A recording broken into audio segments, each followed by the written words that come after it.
अगर आप Rajasthan state open से अध्ययन कर रहे हो या उससे संबंधित आप विद्यार्थी हो तो आज का वीडियो आपके लिए अति महत्वपूर्ण है। जैसा कि आप सभी जानते हो कि राजस्थान स्टेट ओपन का कक्षा 10वीं और 12वीं का जो रिजल्ट है वो आपके 28 तारीख को यानी 28 दिसंबर को आपके आ चुका है और उसके रिजल्ट के अंदर काफ़ी सारे रीजन है, कई सारे क्वेश्चन हैं जिनका सोल्यूशन आज के इस वीडियो के अंदर करेंगे। सबसे बड़ा इश्यू तो ये है कि काफ़ी सारा रिजल्ट को बदला गया है, जिसका मैं प्रूफ भी अभी आपके सामने इस मार्कशीट के माध्यम से दिखाऊंगा कि खूब सारे बच्चों का रिजल्ट बदला गया है। खूब सारे बच्चे या तो फेल थे या उनके कुछ सारे सब्जेक्ट के अंदर उनकी सप्लीमेंट्री थी, चाहे वो थ्योरी के अंदर थी चाहे वो प्रैक्टिकल के अंदर थी, उनका भी काफ़ी सारों का बदला है और अब वो पास हो चुके। तो इसके अलावा आपके अंदर जो सब्जेक्ट के अंदर SYC, SYCT, SYCP या RWH या AB, तो ये क्या होता है इससे संबंधित मैंने एक वीडियो बना रखा है। वो वीडियो आपने नहीं देखा तो वहाँ पर जाकर जरूर देख लिया। हालांकि थोड़ा इसका इस वीडियो के अंदर भी हम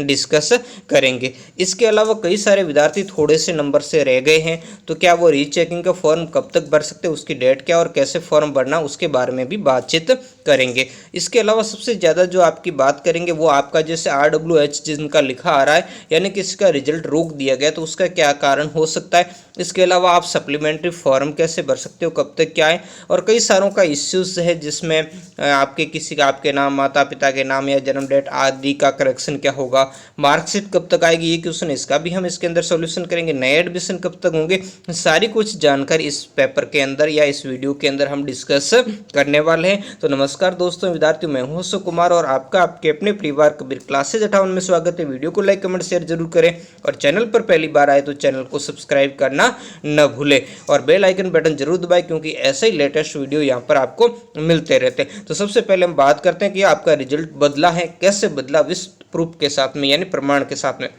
ये मार्कशीट आप आपके सामने देख रहे हो कि इसके अंदर यहाँ पर जैसे हिंदी में ये पास है, ज्योग्राफी में पास है, होम साइंस में पास है और ड्राइंग में पास है, जबकि डाटा एंट्री में SYCT लिखा है। SYCT का मतलब ये थ्योरी का एग्जाम है, इसके थ्योरी के अंदर जो केवल 8 नंबर ही आए और ये थ्योरी के एग्जाम में इसको फेल दिखाया। मतलब फेल का मतलब इसकी जो सप्लीमेंट्री इनको परीक्षा देनी पड़ेगी। अभी ये जो थ्योरी का एग्जाम है डाटा एंट्री इसमें फेल है, जबकि ऑल ओवर रिजल्ट में इसको पास दिखाया। तो ऐसे कुछ जो मिस्टेक्स थे उनके मिस्टेक्स को अभी क्लियर कर दिया गया, इसको पास कर दिया गया। कैसे कर लिया गया अभी मैं आपको मार्कशीट दिखाता हूँ।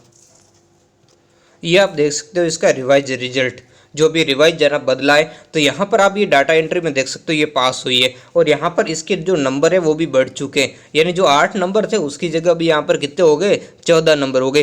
तो काफ़ी कुछ जो जल्दबाजी के अंदर इस बार जो रिजल्ट जारी किया गया कक्षा 10वीं और 12वीं का साथ में, तो उस रिजल्ट के अंदर खूब सारी समस्याएं हैं।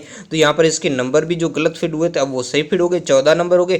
तो ये क्या हो गई, पास हो गई। अब पास होने के लिए आपको क्या चाहिए, 10वीं वालों को 3 चीज़ें आपको समझनी।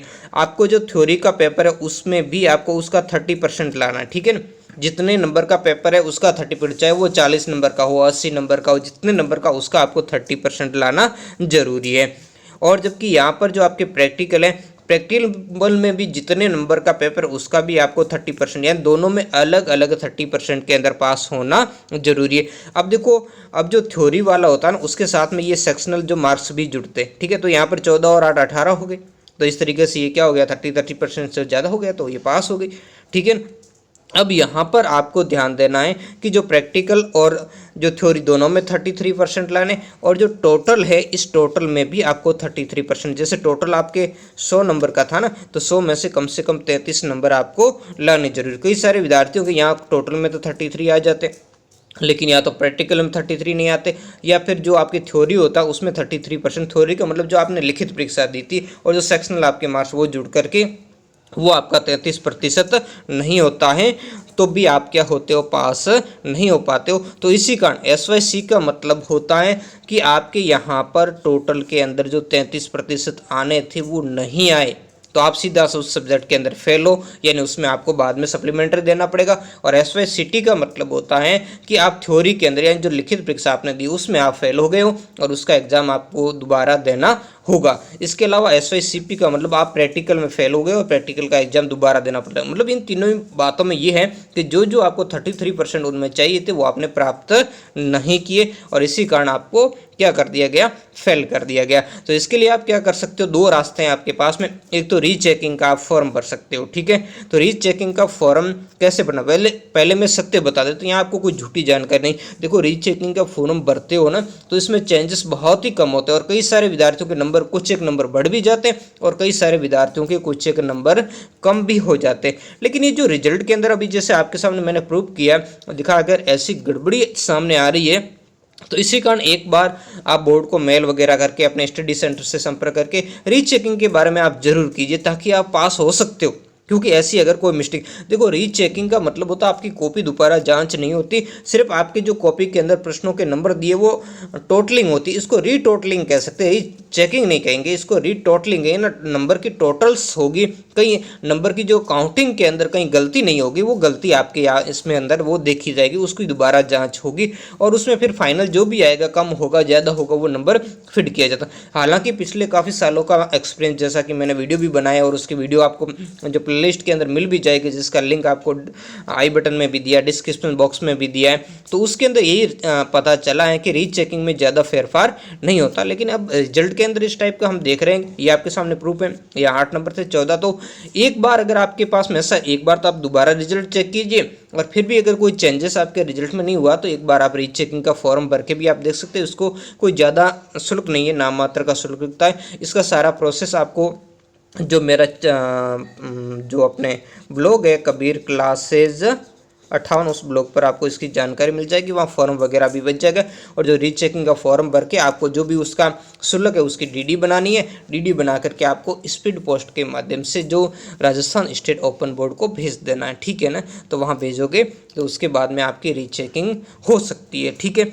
और एक बहुत सारे जो बच्चे हैं जिनके अंदर जैसे TOC लिखा है, सॉरी अपने TOC के कारण उनके अंदर क्या लिखा है, RWH लिखा आ रहा है, यानी उसका RWH का मतलब आपका रिजल्ट रोक दिया।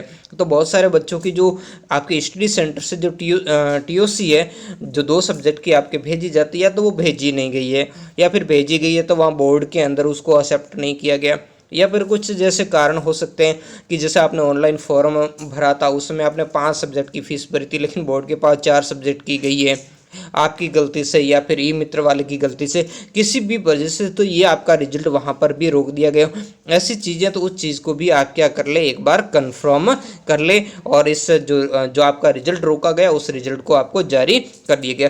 कुछ रिजल्ट इसी कारण भी रोक दिए जाते हैं, आपके नाम के अंदर मिस्टेक हो सकती है, माता पिता के नाम में मिस्टेक हो सकती है, आपकी जन्म डेट के अंदर, तो उसके लिए भी आपको एक फॉर्म अवेलेबल है। वो फॉर्म भर करके अपने स्टडी सेंटर का साइन वगैरह सब कुछ करवा के फिर वो आपको बोर्ड को क्या करना, स्पीड पोस्ट कर सकते हो, या जो भी मेल वगैरह जिस माध्यम से स्टडी सेंटर से आप जानकारी लेकर के उनको क्या कर सकते हो, भेज सकते हो, और उसके द्वारा भी आपका जो रुका हुआ रिजल्ट जारी हो सकता है। कई सारे रीजन्स इसमें हैं जो देखने को मिलते हैं। उन रीजन के अंदर आपको लगता है कि यार, और अपने जो पुराना फॉर्म भरा उस पर भी एक बार आप दृष्टि डाल दें, और वो डाल करके फिर आप इसका समाधान कर सकते हो और 1 साल आपका बचा सकते हो। क्योंकि खूब सारी गलतियाँ फॉर्म भरते समय ई मित्र वाले कर लेते हैं, या आपके द्वारा भी उसमें खूब सारी गलतियाँ हो जाती हैं।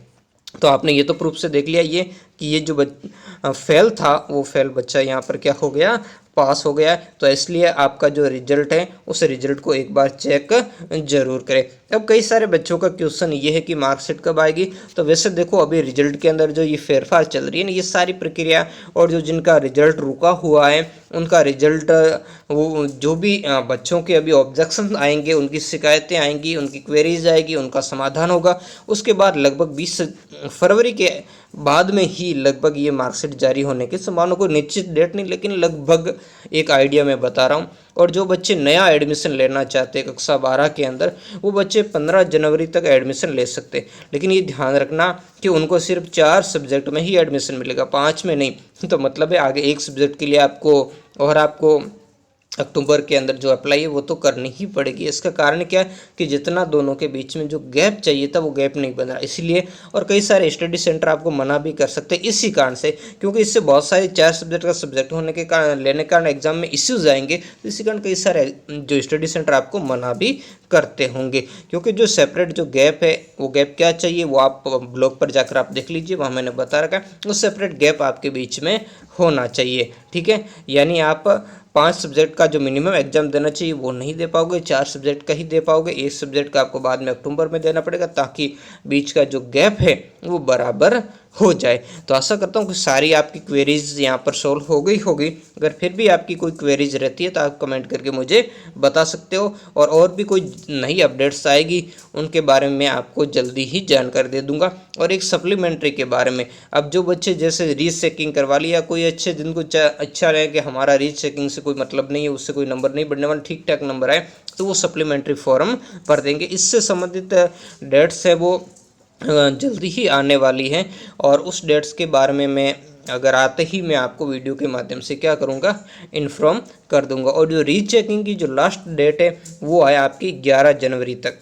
11 जनवरी तक आप कक्षा 10वीं के हो चाहे कक्षा 12वीं के हो, आप रीचेकिंग के लिए फॉर्म अप्लाई कर सकते हैं। यहाँ कक्षा 10वीं वालों को देखना है, कक्षा 10वीं वालों को सिर्फ टोटल में 33% लाना है, और कक्षा 12वीं वालों को थ्योरी और प्रैक्टिकल दोनों में 33% से पास होना जरूरी है। ठीक है, तो इस चीज़ को आप क्या कर रखें, ध्यान रखें। तो आज के वीडियो में इतना ही, मिलते हैं नेक्स्ट वीडियो में नए टॉपिक के साथ। धन्यवाद।